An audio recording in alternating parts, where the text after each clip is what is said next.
Well, what I'm interested in, what do you think we need to do next? What are your observations from today, and just general feelings and thoughts? I mean, this is a chance to share this with the folks that are going to be putting together a plan, and maybe you want to be included in putting together those plans.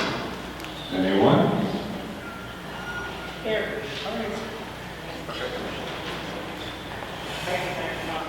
I'm Tyree Jenkins. Thank you. Sure. I'm Tyree Jenkins, and we have developed a new not-for-profit, and most of you don't know about it unless we've had a one-on-one.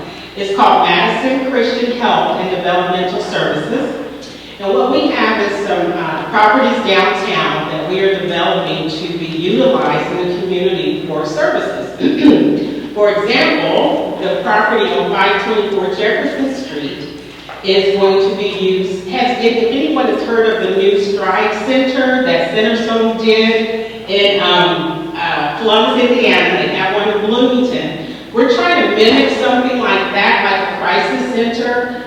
So I'm here today wanting to collaborate with agencies that's addressing mental health and addiction, because the crisis center is I want it to be the vision the Lord has given me, I have to go spiritual, is that while there's so many different agencies in Jefferson County, that one-stop place that you go to say, this is where you need to go next. This is where you need to go next. So we were just at Dr. Hobson's session, and she talked about the child development coach, the child life coach, where you take the child to development. And that's what we want to do with Madison Christian Health and Developmental Services, is we take those individuals, it's going to be geared for adults, that need care for addiction or mental health. It won't be like the Stride Center. They're staff and they can do all kinds of sophisticated things, but the premise is the same, and that is to have a place that a person in crisis can go.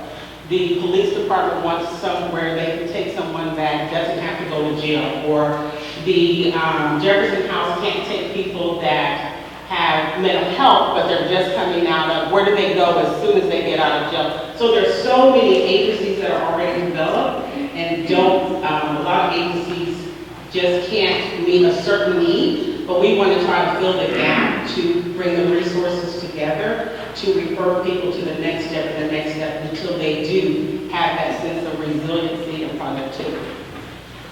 Thank you very much. So we've been talking about this for a very long time, and one of the things, as a person not associated with anymore, with a particular organization or education system, as just ordinary community members who have known people that have had trauma and been in addiction or struggle with homelessness or whatever, how do we learn as individual friends and neighbors, not trained professionals, to be able to step up? I have been told so many times that I am enabling people, or that, that's not your job, or whatever. So how do we make it our job as a community to love the people in our community, to care for the people in our community as friends and neighbors, not as agencies and professionals? So that's my question to you. We used to have a thing called community corrections, but it never involved the community. It was all about the agencies.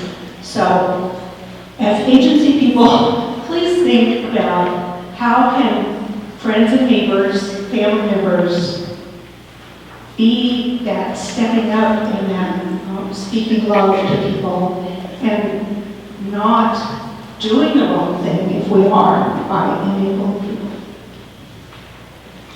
Thanks, Jan.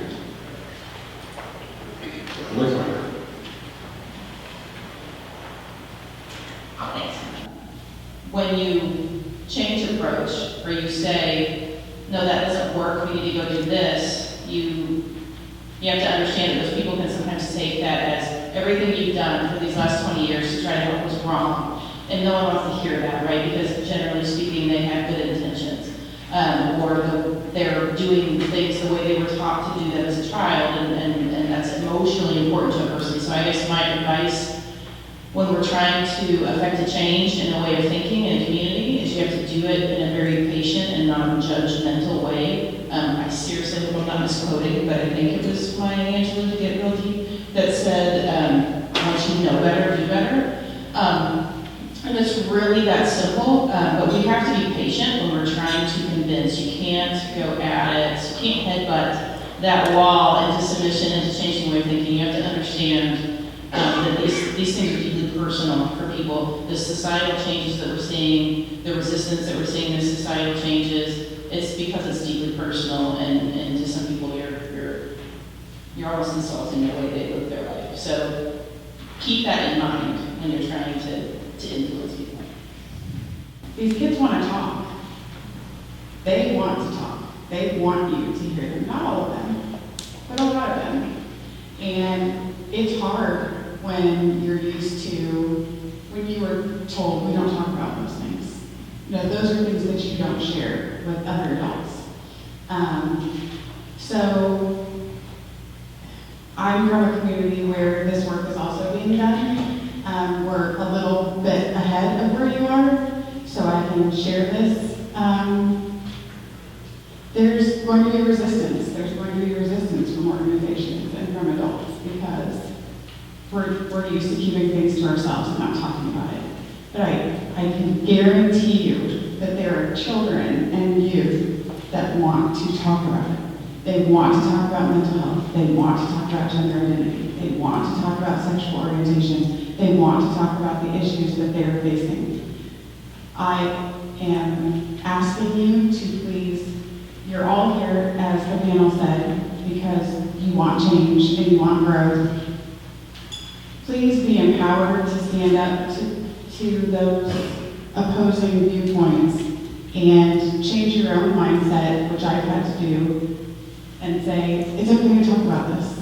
It's okay for somebody to see that I'm struggling, or that I have a child with a mental health concern, or whatever it may be.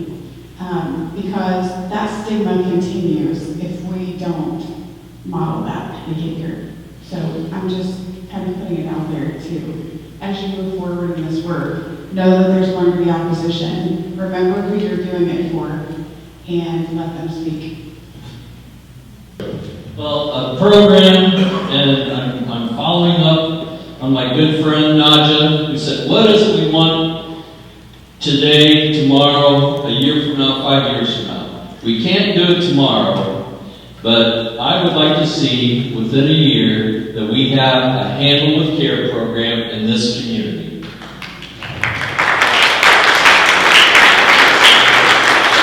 And that it not just be between law enforcement and the schools, but I was talking with a youth serving person, and the after school, it needs to extend to the after school programs as well. I don't know how we do that. We've got some great colleagues here from Wayne County, though, that said they could help us with that. But if we had that program a year from now, this program today would be totally worth it.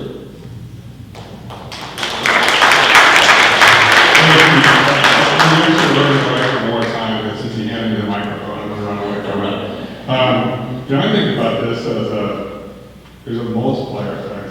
That there are folks in this room that have programs around being trauma informed, but if there's one plus one, instead of that being 3, I think it can be, if everyone's working together, I think it can be 1 plus 1 plus 1 could equal 10. I think it could be that multiplier. So, who else? Gina Freeman. Thank you. I agree as far as getting everybody into one, because there's so many, there's over 100 not-for-profits in this county. And the thing is with the county, it's those small, rural, DuPont, Deputy, Manville, the kids out in those areas. Are we forgetting about those? I know everybody's shaking their head, we're not, but are we making sure that they're taken care of? That's just like the playground for a deputy, or DuPont, the playground for DuPont. That's so exciting. We need to be celebrating that. There's so many other areas, but like you said, these kids need to be heard. And are we the ones, or is it Jan, who's, out there sweeping her porch and kids walking by? So how can we get them trained, and being able to help us as far as agencies? I think we also need to be talking to our local officials, in whether it's city, county, anybody who's an elected official who is working within the courthouse, within City Hall. Talk to those people, because they're the ones where people are coming in and complaining, saying, there's nothing for my kids to do in this community. And we want to make sure that there are things to do. So, like Jan said, it's the people outside of our agencies that are seeing a lot of these kids who need the agencies. So if we bond together, I think it's going to work. Back to you. Thanks, Gina. Anyone else for the few minutes we have left? Okay, well, on behalf of the steering committee of Resilient Jefferson County, I want to truly and sincerely thank you for your investment time as has shown. Thank you for being engaged and talking with us, and in advance for filling out the surveys to give us that crucial feedback. So I think the last thing I'll say is stay tuned.